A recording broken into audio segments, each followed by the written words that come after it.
자, 앞에 수업에 이어서 이제 공간전압 보상 변압기에 대한 설명을 하면은, 자, 여기 보면은 이 뒤에서부터 보는 게 여러분들이 편하겠죠. 이 필라멘트에 가해주는 이 변압기가 여기 있는데, 변압기에 공급되는 전압이 이렇게 공급되는 전압이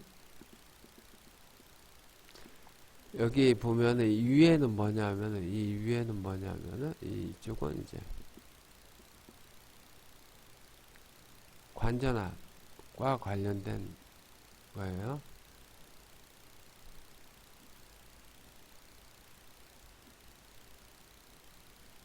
그럼 관전압이 얼마인지를 이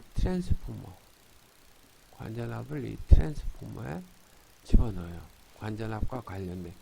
뭐 엄밀히 말하면은 이쪽에 이 트랜스포머가 고전압 변압기가 이쪽에 있겠죠. 고전압 변압기가 이쪽에 있을 거고. 그래서 이 관전압 설정 값을 이 트랜스포머를 이용해서 여기 가열 변압기 쪽 여기에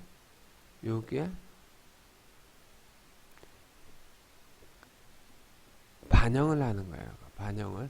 관전압을 올렸다. 관전압을 올리면은 공간전화로 우리가 이제 갖고 있던 전화들이 액선을 만드는데 일조하기 때문에 관전류가 증가하게 되죠. 관전압을 올리면은. 그러면은 여기서 만들어지는 가열 변압기 전압을 낮춰서 여기서 이 새로 만들어지는 이제 열전자들의 양을 이렇게 줄여주면 우리가 원하는 전류가 흐르게 될 텐데, 예를 들어 필라멘트 가열 변압기에 공급되는 전원이 이거라고 하면은 자, 여기에서는 어떤 일을 하냐면, 예를 들어 관전압을 올렸다 이러면 얘는 관전압에서 살짝 따와서 이런 식으로 이제 전압파형을 만들어줘요. 얘하고 이쪽 트랜스포머하고 이쪽 트랜스포머 가열 변압기 1차 측 트랜스포머는 직렬 연결되어 있기 때문에 이제 전압이 이제 더해지는 형태가 된단 말이에요. 그래서 이쪽에 가해주는 전압이 얘랑 얘를 더해버리면 어떻게 돼요? 최종적으로는 이제 얘가 가열 변압기에 공급된 전원이 이렇게 줄어들게 돼요. 이렇게 해서 줄어들게 돼서 관전압이 증가할 경우에 이 가열 변압기 전압을 낮춰줘서 여기서 필라멘트에서 만들어지는 열전자의 양을 낮춤으로 인해서 이 관전류를 우리가 원하는 관전류를 이제 조절할 수가 있는 거예요. 그리고 오른쪽은 이제 비선형 공간전압 보상 회로인데, 이쪽은 이제 여러 가지 장치들을 덧붙여서 이렇게 만들어 놓은 건데, 이거를 설명을 해줄까 말까. 이게 학생들이 지금 이해하기에는 살짝 좀 어려운 부분이 있어서, 이 부분은 우리 학과 학생들이 이해하기에는 살짝 좀 적정선을 넘어간 것 같아서 이 부분은 이제 생략하도록 할게요.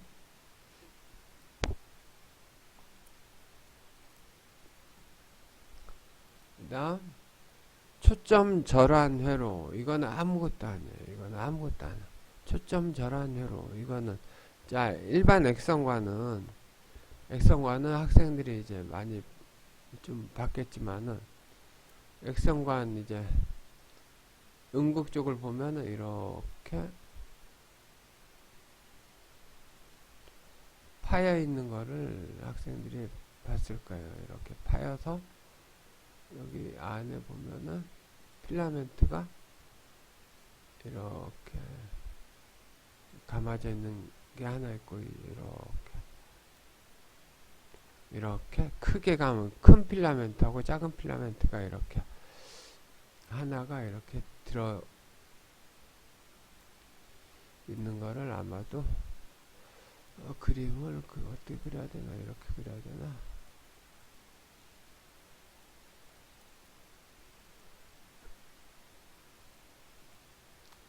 이런 식으로 돼 있다고 보면은, 자, 이 가열 변압기에서 이 필라멘트에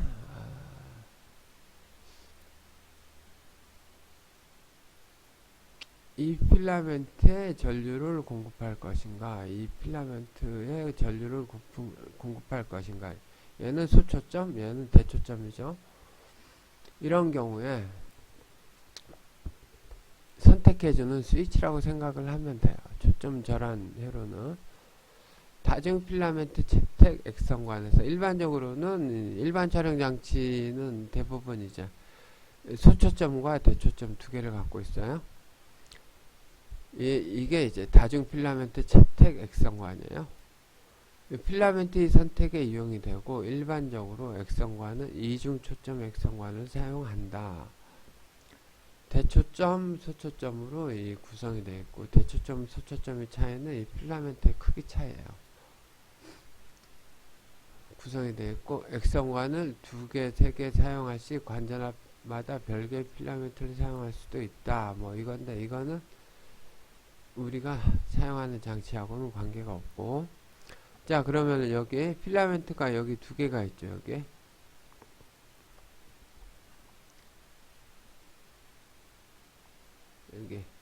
작은 애 하나, 예를 들어 큰 애 하나 이렇게 있다고 치면 이렇게 필라멘트가 2개가 있고, 자, 그럼 이 트랜스포머가 이렇게 해서 트랜스포머가 이제 대초점과 소초점이 이렇게 따로 이제 2개가 있어요.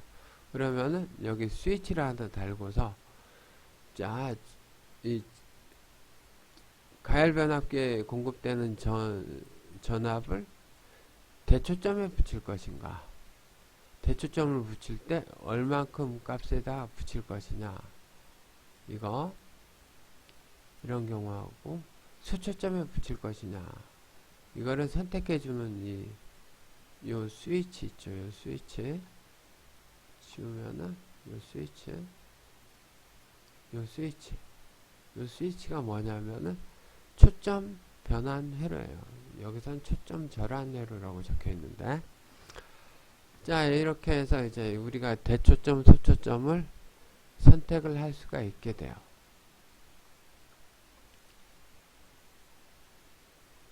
이렇게 해서 이제 액선 관전류 조절뿐만 아니라 그 소초점을 선택할 것인가, 대초점을 선택할 것인가. 학생들이 이제 촬영 장비를 어느 정도 다뤄봤는지 내가 좀 애매하긴 한데, 보통 일반적으로 촬영할 때 관전류를 막 올리게 되면은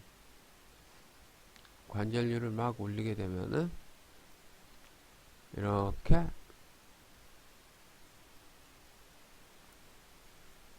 뭐 일반 보통 장비에서는 이렇게 이렇게 동그란 데 안에서 이렇게 초점의 크기가 이렇게 표시가 돼요. 화면상에. 그리고 이렇게 가령 이제 이 상태에서 초점의 크기가 대초점을 선택하면은 뭐 이런 식으로 가운데 네모난 부분이 이렇게 확 커져요. 이걸 보면은 소초점이 선택됐구나, 대초점이 선택됐구나 알 수 있는데, 보통은 이제 관전류를 막 증가시키다 보면 이 상태에 있다가 이 상태로 탁 넘어가요. 나중에 장비를 다루는 수업이 남았는지 모르겠지만은 그 수업 시간에 한번 이걸 만져보면 여러분들이 명확히 알 수 있을 거예요. 그 다음에 제어를 해야 되니까 이제 관전류를 측정을 해야 되는데, 이 관전류 측정 부분이 이제 학생들이 조금 어려워하는 부분이에요.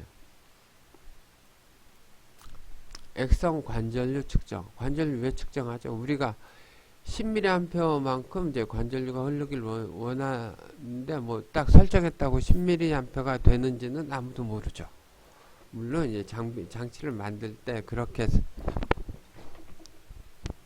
동작하도록 이제 장비를 만들어 놓겠지만 실제로는 이제 장비 내에서도 이거를 이제 모니터링을 해줘야 돼요. 그래서 관전류 측정이 필요한데 얘는 1905년도에 관전류계를 설치했고 굉장히 오래됐죠. 100년도 넘었죠. 이때는 고압 노출형으로 이제 만들어져 있었다. 이게 무슨 얘기냐면은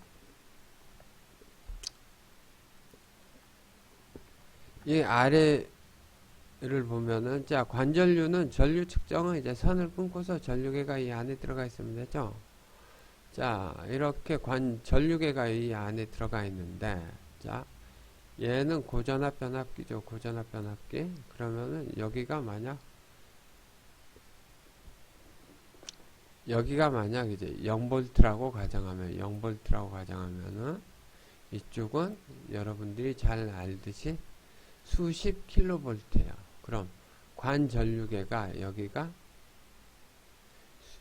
이 관전류계의 이 선에 수십 킬로볼트의 전원이 걸려 있는 상태예요. 이 선에. 그러면 이제 관전류는 모니터링을 해야 되기 때문에 밖에서 이 전류가 얼마가 나가는지 이렇게 볼 수가 있어야 되죠. 그럼 얘가 밖으로 노출돼 있어야 돼요. 노출돼 있는데 문제는 여기에 수십 킬로볼트가 걸려 있는 상태 이 선에. 그렇죠? 그래서 전압이 이렇게 수십 킬로볼트가 밖에 물론 이제 절연은 해놓겠지만 이 노출된 상태로 이제 전류계가 존재하게 돼요. 그러면은 자 이렇게 노출되면은 이 수십 킬로볼트란 말이에요. 그러면은 노출돼 있으니까 오다 가다 누가 실수로 툭 건드리기라도 하면은 절연이 잘 돼 있는 상태면은 뭐 문제가 없겠지만 혹시라도 이제 이게 절연 상태가 좋지 않거나 이러면 툭 건드리면은 그 사람은 이 수십 킬로볼트에 이제 노출되는 거죠. 그쵸? 그러면 이제 안전사고가 이제 발생할 수가 있어요. 그래서 이렇게 고전압측에 이렇게 직접적으로 이제 전류계를 노출하면은 이 감전사고나 이런 쇼크가 올 확률도 건드렸을 때 쇼크 올 확률도 발생하기 때문에 1930년에 고전압 케이블을 이용한 감전 방지형이 이렇게 만들어졌어요. 물론 이 사이에 많은 연구자들이 아마도 감전을 많이 당했겠죠. 그러니까 이거 안 되겠다. 이제 개선을 해야 되겠다. 그래서 이때는 2차 권선 중성점에 가동 설륜형 직류 전류계를 접속을 시켰다. 이 얘기인데, 자, 이 얘기는 뭐냐면은, 자, 아까는 내가 여기 0V라고 가정을 했고, 자, 우리는 전압을 상대적으로 이제 만들 수가 있기 때문에, 트랜스포머의 가운데에 전류계를 연결을 하고, 이렇게 가운데 선 따서, 가운데 접지. 여기를 강제로 0V로 만들어 버려요. 그러면은 이게 관전압이 100kV다. 그러면은 여기서부터 여기까지가 50, 여기서부터 여기까지가 50해서 결국은 이쪽은 마이너스 50이 되는 거예요. 이쪽이 0이니까. 이렇게 하면 이제 음극하고 양극 사이에는 우리가 원하는 100kV가 걸리되, 근데 전류계는 어디에 붙어 있어요? 지금 0V에 가서 붙어 있어요. 0V 위치에 전류계가 놓여져 있어요. 그러면은 앞에서처럼 이렇게 이 경우에는 이제 100kV죠. 앞에서처럼 이 고압에 이 전류계를 실수로 이렇게 건드렸다고 치더라도 이때는 0V니까 이제 전압이 없는 거나 마찬가지죠. 그래서 실수로 건드렸다고 치더라도 감전되는 일은 없는 거예요. 이 경우에 물론 이제 액성관에는 여전히 똑같은 고전압을 인가할 수가 있는 거고, 이렇게 중성점에다가 이렇게 전류계를 설치하는 방법, 이게 1930년에 나왔고, 그래서 0.5에서 2mA 정도의 누설 전류 발생으로 액선 관전류와 일치하지 않음. 이 경우에는 자, 앞에는 이제 액성관에 공급되는 전류, 액성관에 흐르는 전류를 직접적으로 측정했기 때문에 측정값이 액성관에 흐르는 전류를 측정할 수 있었지만, 이쪽은 트랜스포머 측에서 측정을 한 거기 때문에 이 가상적이에요. 이것도 실은 트랜스포머에서 직접적인 측정은 안 돼요. 이 트랜스포머 쪽에서 측정하기 때문에 여기서 흐르는 전류하고 여기서 흐르는 전류는 동일하지는 않아요. 여기 흐르는 전류하고 여기 흐르는 전류가 동일하지 않아요. 그래서 이 장치에서 발생하는 누설 전류 부분이 빼줘야 되기 때문에 여기서 측정한 거하고는 이제 차이가 발생하게 돼요. 그 다음에 전류 및 보정회로가 요구다. 이런 차이 때문에 정류 및 보정회로가 요구되고, 자, 여기 보면 가운데 이렇게 놓여있죠. 그리고 이쪽도 가운데 이렇게 놓여있어요. 자, 전류계는 교류 전류는 여러분 전기공학 시간에 이제 배웠던 내용인데, 교류 전류를 여러분들이 측정할 수 있다고 했어요? 없다 그랬어요? 교류 전류는 측정할 수가 없어요. 전류계 특성상 전류계는 항상 직류 전류만 측정을 해요. 교류 전류는 이제 간접 측정을 해야 돼요. 전압을 측정해서 그 전압과 이제 저항값을 바탕으로 전류를 계산하는 그런, 교류회로에서는 그렇게 간접적으로 측정을 해야 되는데, 그래서 여기 정류회로가 이렇게 포함이 돼요. 그래서 아까 내가 이거 얘기할 때 트랜스포머 중간에 넣고 실제로는 이렇진 않다라고 얘기했던 게 지금 이 얘기예요. 그래서 최근 장치에서는 관전압 100kV에서 대략 0.5에서 1mA 정도의 누설 전류가 흐르기 때문에, 만약 전류계에서 이제 측정값이 이렇게 표시가 된다면은 이 양만큼 추가해서 표시할 수 있도록 이 전류계를 보정해 주면 되는 거죠. 3상 6피크의 경우 정류회로가 필요하지만 12피크 회로에서는 필요가 없음. 자, 3상 6피크에서는 얘가 따로 3상 6피크에서는 직접적으로 이 전원전압이 정류돼서 관전압 쪽으로 나가잖아요. 이 중간에 이 중성점에서 이제 전류계를 연결하려고 하면은 이 중성점이 요 위치니까 여기에서는 이제 우리가 이 출력 쪽에서 이용하는 그걸 이용할 수가 없어요. 왜냐하면 3상 교류 전원의 3상 정류회로는, 자, 여기 예를 들어 여기 정류회로가 붙어 있고, 그 다음에 여기 관전압이 액성관이 여기 달려있죠. 여기 액성관이 여기 이렇게 달려있어서 이 중간에 들어갈 수가 없단 말이에요. 중간에 엄밀히 말하면 0인, 전압이 0인 지점이 없어요. 3상 6피크 정류회로인 경우에는 이 회로 내. 근데 3상 2중 삼상 2중 6피크의 경우는, 자, 이 가운데가 뭐죠? 이 파워포인트를 조금 잘못 적은 것 같은데. 2중의 경우, 삼상 2중의 경우, 그렇죠?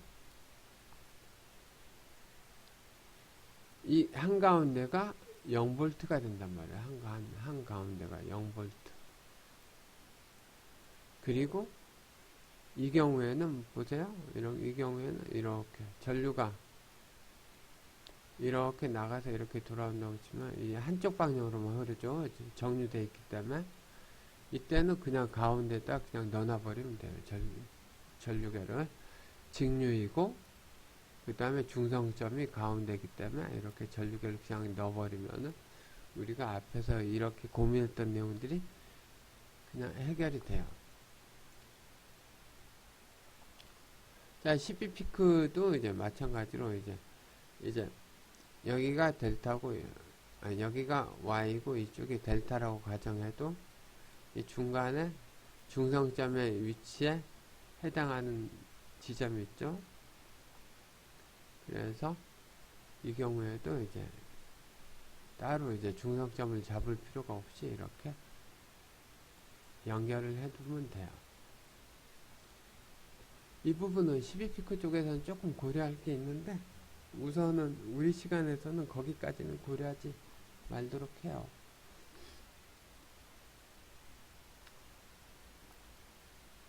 그 다음 관전압 표시기계. 이 내용들이 아주 오래된 내용들이라 전압계도 이제 눈금식으로 이렇게 만들어진 이런 전압계들이 다뤄지는데 요즘의 장치들은 이제 전자적으로 다 측정을 하기 때문에 예전 장치와는 좀 다르게 구성이 좀 달라져 있어요. 근데 우선 교재에 있는 내용은 이거기 때문에 우선 교재에 있는 내용을 바탕으로 우선 진행을 할게요. 자, 앞에서는 이제 관전류를 우리가 표시를 했고 이번에는 관전압을 표시하는 거예요. 액성 관전압계 표시기구. 그래서 액성관에서는 매우 높은 전압을 이용하기 때문에 직접적으로 그 전압을 측정할 수는 없어요. 일반적인 이제 측정 장치들은 그렇게 높은 전압을 측정하도록 만들어져 있지 않기 때문에 측정 장치가 이제 높은 관전압에 직접 연결하면 이제 상하는 경우가 많이 생겨요. 그래서 고전압 측정이 어려워 고전압 변압기의 1차 측에서 간접 측정을 한다. 자, 가령 우리가 220V 썼다. 220V 쓰고 여기에 100kV를 만든다. 이러면은 이렇게 고전압 변압기가 이렇게 있죠. 그러면은 예를 들어 200V라고 그러고 이쪽에 우리가 원하는 전압이 200kV다. 숫자를 단순하게 설명하기 위해서 200kV다. 그러면 이 권선비는 이게 1000배가 되죠. 1000배가 되죠. 이 사이에. 그럼 여기 측정을 해서 1차 측 전압이 예를 들어 1차 측 전압이 관전압을 우리가 조절해서 1차 측 전압을 180V로 만들었다. 그럼 여기 전압계를 설치하면은 우리가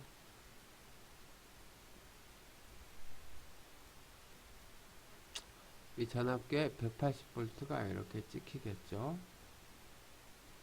그러면은 이 전압계의 표시 장치 쪽에 권선비가 여기는 1000배니까 이 180V라고 해도 이 관전압 표시하는 부분에서 여기다가 앞에 킬로만 이렇게 붙여 놓으면은 직접 여기 전압을 직접적으로 측정하지 않아도 이 1차 전압만 측정을 하더라도 우리가 이 2차 측 액성 관전압 이거를 간접적으로 측정할 수 있다. 이렇게 생각하면 돼요. 자, 얘는 부하시 관전압과 무부하시 1차 전압이 달라진다. 그래서 관전류의 영향을 고려해야 되는데 자, 부하 상태하고 무부하 시 이제 관전압 상태하고는 전압이 달라져요. 그러니까 전원장치에서 부하가 걸려있을 때랑 부하가 걸려있지 않은 상태일 때랑은 전압이 살짝 변동이 생겨요. 그 내용은 이제 다음 시간에 우리가 설명을 하도록 할게요. 오늘 수업은 여기까지.